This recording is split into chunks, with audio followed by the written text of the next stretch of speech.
Hey everyone, welcome to EntrepreNINES. I'm John Wist. And I'm Bonni Mace. We're two Enneagram 9s who took a big leap into the world of entrepreneurship at a similar time. And this podcast is a space where we are inviting you to laugh and learn with us as we work to build a business with soul. And this is episode number 2. Dose.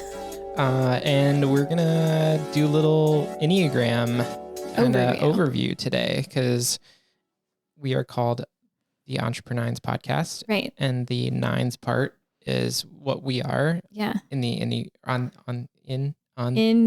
as Enneagram. People. I don't know. Okay. So the Enneagram says we're nines.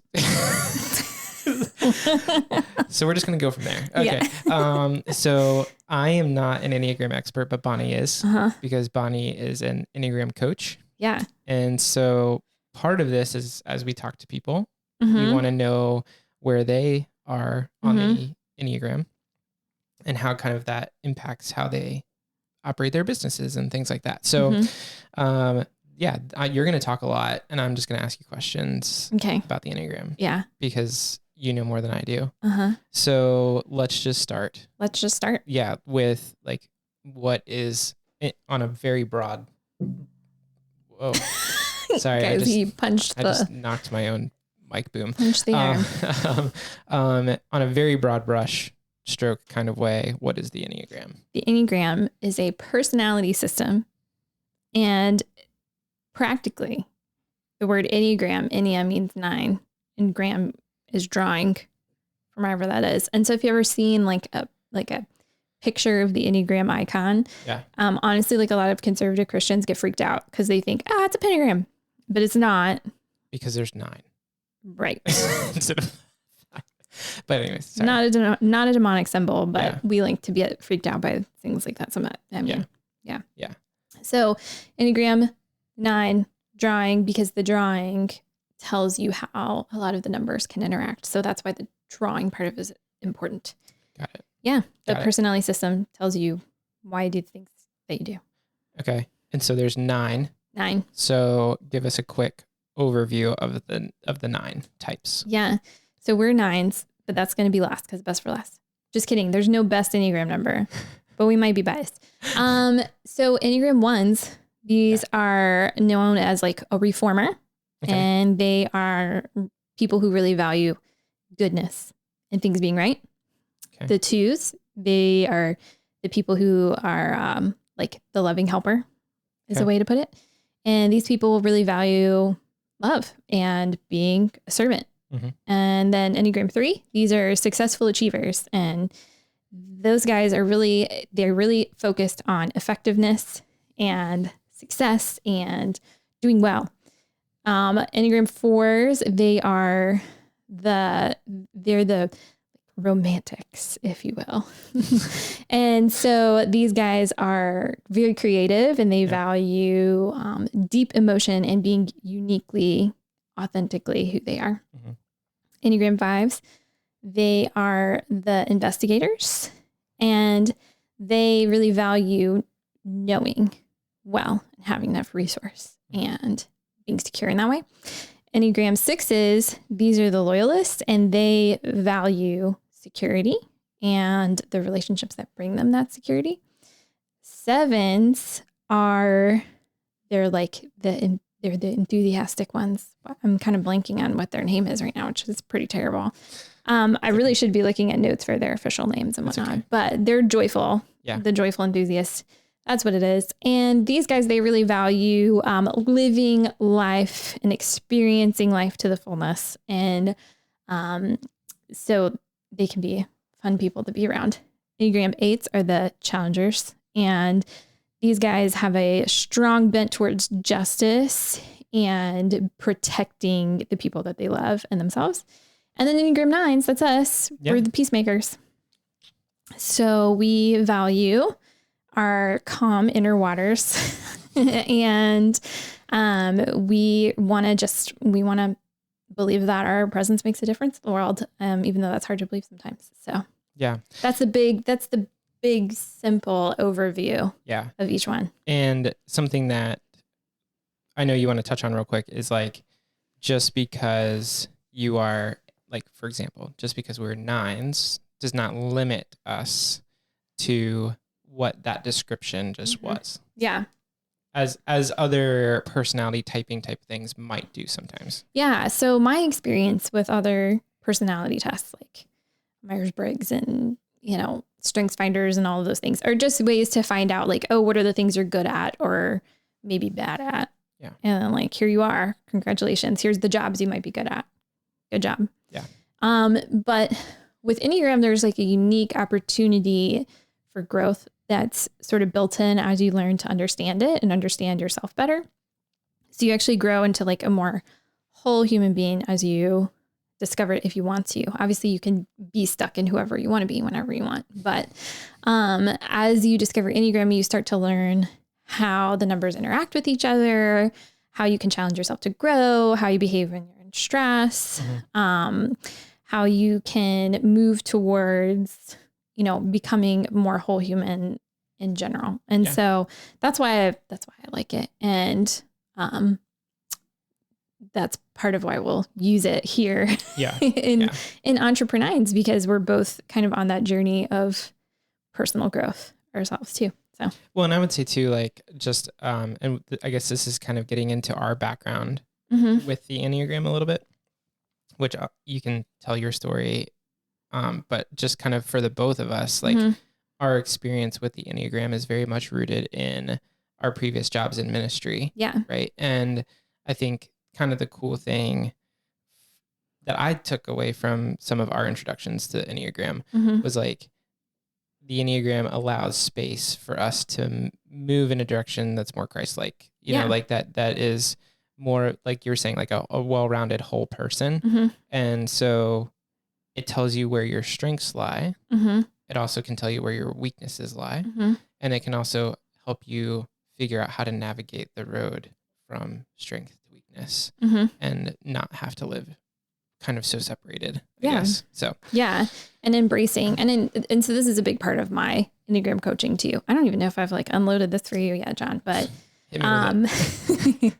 a big part or a big thing that you can do with Enneagram is learn to actually embrace your weakness and understand the fact that even though we like to label it, weakness, and we want to immediately associate something very negative with that, like really it's just, well, this is, you're a human. And if you come from a similar worldview, as John and I, then you believe that you are not God, you're a human. And so that obviously comes with shortcoming, with weakness. Yeah. Cause if we didn't have that, then we would just be God. And, newsflash, not God. And so obviously there's going to be part of that, in our actual design. And that's an intentional thing that God uses to bring us together as a whole body. So learning to undemonize our weakness too is an important part of Enneagram growth. And so, with me, nice. Guilt, shame, kill it, get it out. Don't want to hear. Cut off the head. Okay. I'm going to start using that. Okay. So Bonni, John, because you are the Enneagram expert here. Okay. Give us a little, like, how did you get introduced to it? Why did it become like a passion for you? Yeah. Okay. So I think we were in the same room. Yeah, for sure. When I was introduced to it. So introduced to it at my ministry job, we had a teacher come in and do a test with our entire staff, and we all, came back with our different numbers. And that was the first time I learned about it. And that was a good introduction. Like, I think it was a really good introduction, but there's only so much you can learn about the Enneagram in what was it, like 2 hours? Couple hours. Yeah. Yeah. And so it left a lot to be discovered. Sure. So I will say the first year and a half or so of Enneagram life for me was a lot of misusing it. Yeah. And which I think just we all did. Yeah. I think that was something that we later learned. I was like, whoops. Yeah. It was like, oh, we really messed that up. We shouldn't use it like that. Okay. Whoops. Like, we were all feeling really terrible about ourselves after a few months of using it. Yeah. And so that's the opposite of what needs to happen. So I think it was redeemed for me. I got to go to a women's leadership coaching group with Jenny Catron in 2018. And it was like reintroduced in that for me. And it was that second level of understanding Enneagram that I was like, oh, wait, we've been doing this wrong. Like, this can actually be beneficial and helpful for growth. And that whole experience for me, like, was just packaged up in a way that was really edifying and beneficial for my personal growth in general.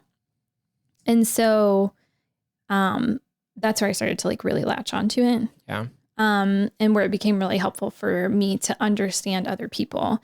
Because one thing about nines is we're really good at empathizing and seeing from other people's perspectives. So that's always been a strength of mine to be like, oh, I can see where you're coming from, but not really understanding why, or thinking the trap of that with a 9 can be that we know where you're coming from. Sure. So in my own growth, I've learned to say, I think I know where you're coming from. Sure. And learning how to like verbalize that in a way that actually builds understanding instead of just me being like, oh, I know where they're coming from. So now I'm going to try to make everything right. And then I just make things worse. But anyway, so that experience with Jenny was helpful because there was a lot of edification. There was a lot of like education that all came with that. And it was an intensive like 6 months together of being around really healthy leaders. And then, from there, I just started reading more books and following Beth McCord on Instagram. And she was dropping a ton of knowledge and information at that point. And that's when I decided to jump on her Become an Enneagram Coach certification program in 2020. So completed that whole certification and now like just continuing to build on it. Yeah. I have a goal to read an Enneagram book a month this year. So we'll see if that happens. Nice. I didn't know that. That's good. I was wondering about. It's almost, okay, we're recording this. It's almost the end of January, Bonni. I got to get started. This will not come out until much later, but. Update coming to a space near you. Yeah, it's okay. Anyway. That's okay. You're doing great. Thank you, friend. And if you don't get one done this month, it's okay. This has been a wacky month. Grace is important. Yeah. So we were introduced to it at the same time. Mine is a much shorter story because I'm not, I'm not a coach. I didn't do any of that. Yeah. But I will say for me, it turned a corner when we kind of got a second round of coaching in ministry. Like I totally left out Tom. Yeah. So sorry, Tom. Yeah. So we have a friend, Tom Usino, who basically did the kind of a very similar thing where we did another test but we spent more time kind of digesting it and kind of working through it. And for me, that was where it turned a corner because I was a completely different number. Yeah. Which like totally threw me for a loop. Yeah. But so when I originally tested, I was a 5, and which made sense on a lot of levels for me. Yeah. But then when I tested again, I was a 9, and I argued with you for that. Yeah. About that for a long time. You did.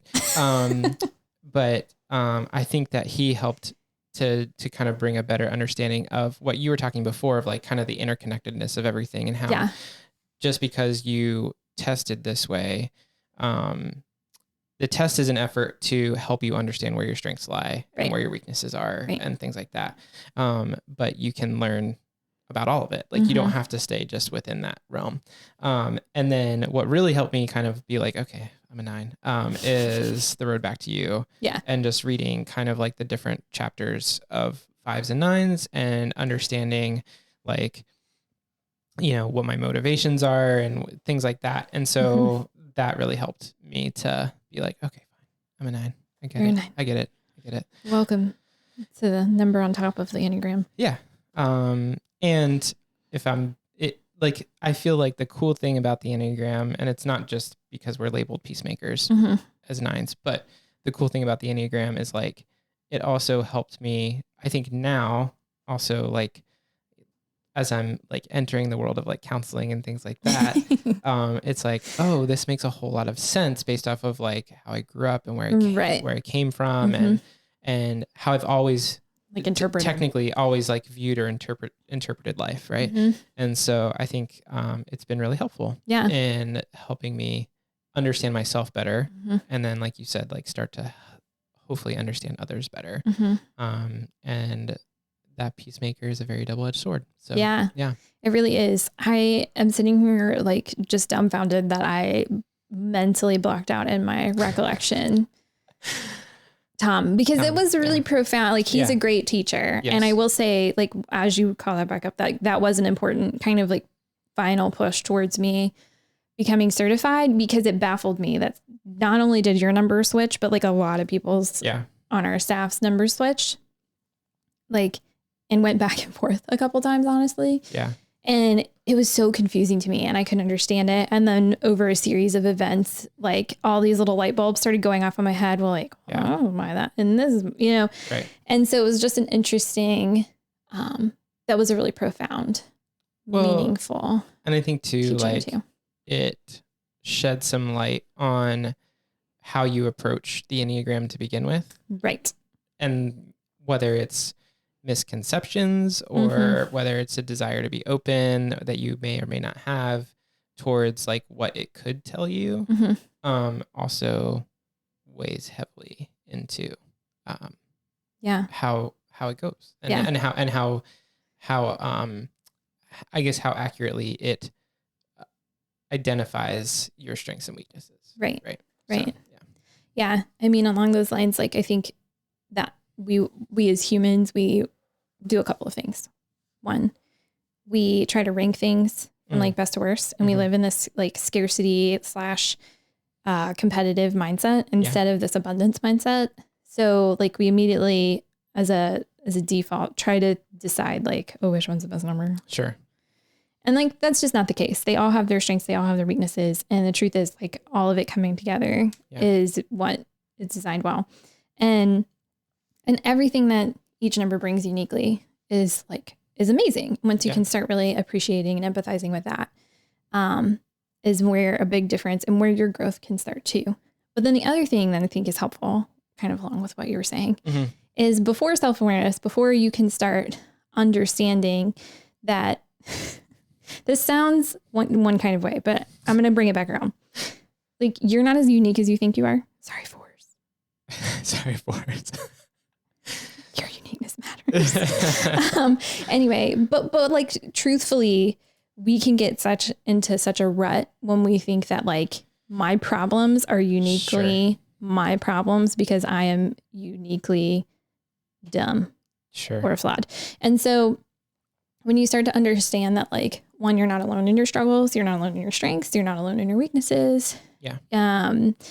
Then you can offer yourself like a little bit more grace because like other people have survived living from your viewpoint, or have survived living from, you know, your weaknesses even, and have thrived even having shared similar weaknesses. So anyway, I think that's another thing is just the ability to kind of get out of our own head and say like, oh, I'm not alone.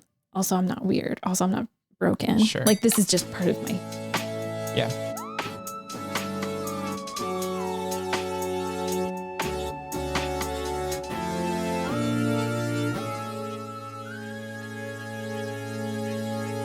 In this context for this podcast, how do you see the Enneagram being helpful to the conversations we're going to have with people who come and chat with us? I mean, one, if you're a 9, I feel like we could be very helpful because, so here's some background on a 9. I'll give you a little bit more background on a 9. One, we alluded to this in our first podcast. 9s really struggle to believe that our presence or our voice matters. So 9s, we keep a lid on it tight. Like we are afraid that our opinions are going to unleash some sort of like catastrophic disaster and that everyone is going to abandon us because we care where to go eat. And that's an oversimplification. But I feel you. And all the other 9s are like, oh my God, please don't make me choose dinner. Don't do it. So one, like, you know, obviously, like, I think hopefully other 9s will listen and understand that while it is terrifying to put your voice out there in the world, like it's going to be okay if you do. Sure. And I joked around about being nice in reviews in our last episode. But like we can even survive a negative review if we get one. So one, I hope that brings a lot of insight and whatnot there, but also because a quality of an Enneagram 9 is that it sits at the top of the Enneagram drawing. We have just this inherent ability to understand a lot of the viewpoints of the other numbers. Sure. So some of my goal would to be kind of to draw out the fact that there are different ways to successfully entrepreneur. Mm-hmm. Is that a word? Yeah, sure. Okay. We're going to roll with it. We're going to roll with it. Yeah. And to do it in a way that makes sense for who you are and how you are built, and in a way that honors you and then the people you serve. Sure. So by having different numbers come on, yeah, you know, and kind of like chuckle along with our quirks, but then chuckle along with their quirks, and then like honor and appreciate, you know, our strengths and their strengths. So I hope it can bring a lot of empathy. Can I say that? Empathetic. Yeah. That's empathy. That's you. Yeah. Right? So, and tell stories, which is you. So yeah. And that's what just shout out to my favorite podcast, How I Built This. So, you know, that is a podcast about stories about business, and, and not that we are going to be that, you know, but I think that in a lot of ways we will get to hear some awesome stories. And so I am looking forward to hearing how people have gotten where they are, and, you know, how their personality and how their kind of where they come from has impacted how they've gotten there and why. And so I think that'll be fun. One thing I'm going to have to challenge us is when we have a moment where we're like, oh, that's so nine of us, to kind of explain it so you understand where we're coming from with some of that. So, you know, obviously thinking our voice doesn't matter is going to come up a lot. And, but there are going to be other things like John and I being like, where do you want to start? I don't know. Where do you want to start? I don't know. It's just going to come up and we'll laugh about it. And you can laugh with us from time to time. Indecision. Yeah. Yeah. Should I like do core desires of a 9 really quick so they can understand us a smidge better? Yeah, sure. Okay. Let's hear it. Okay. Core desires of a 9. Core desires. So every Enneagram number has 4 core motivations. Okay.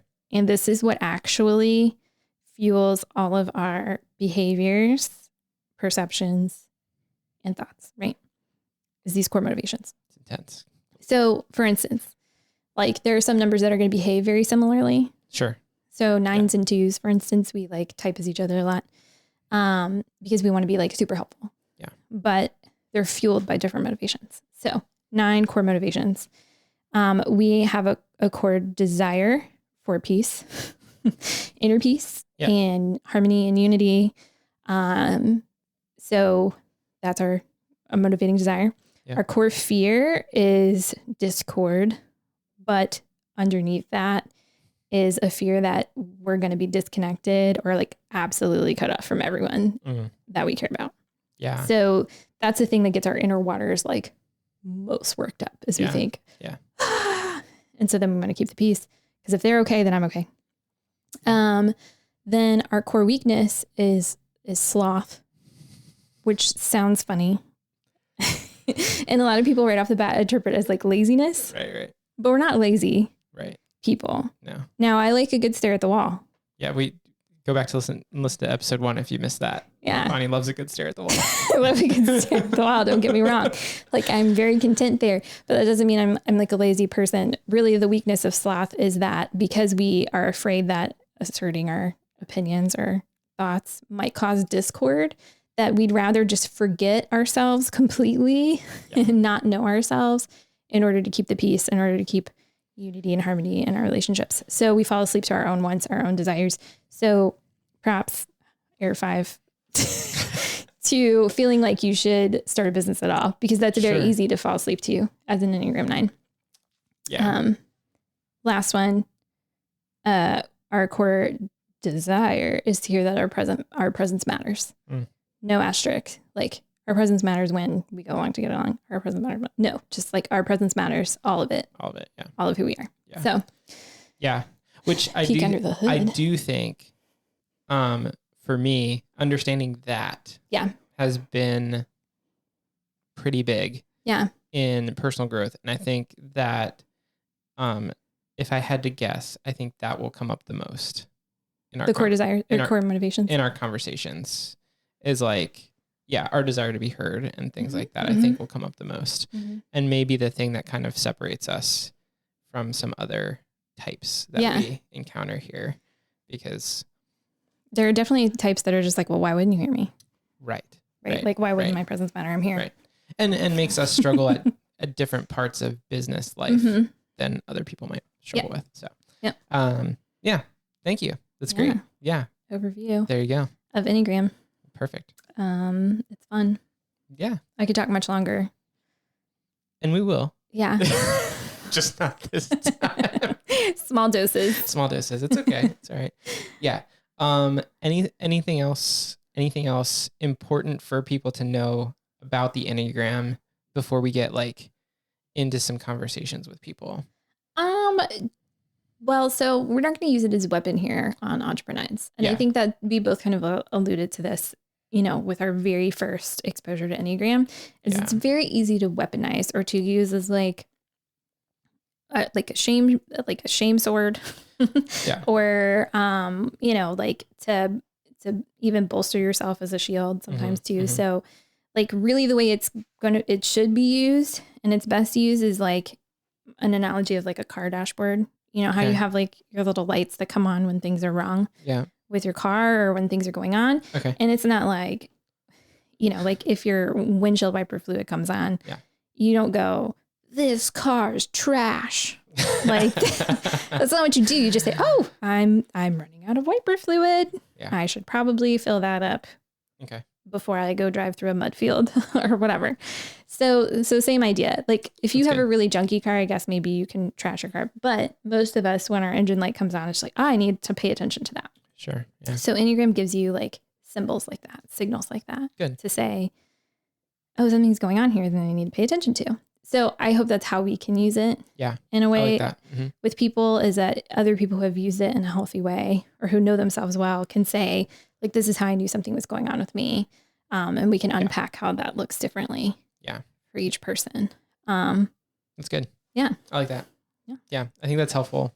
I haven't heard the dashboard analogy before, so I like that. Oh, I think I came up with that myself. Oh, I don't believe I borrowed that from anyone. If I did, I'm sorry. We're citing you now. Like whoever you are. It'll be in the show notes. Yeah, it's in the show notes. Just email me. Yeah. Nice. Yeah. Great. Cool.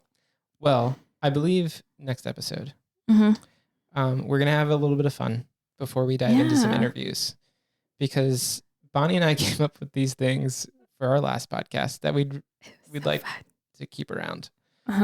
They haven't, here's the thing.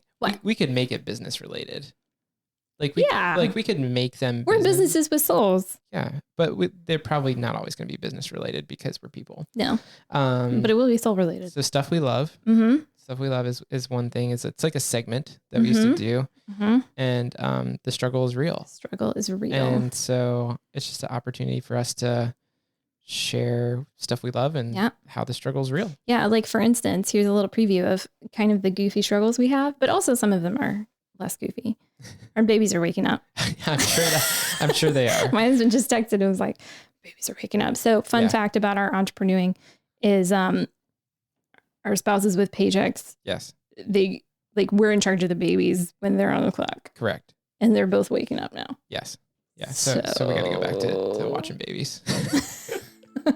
So it's been great, guys. It's been a great episode.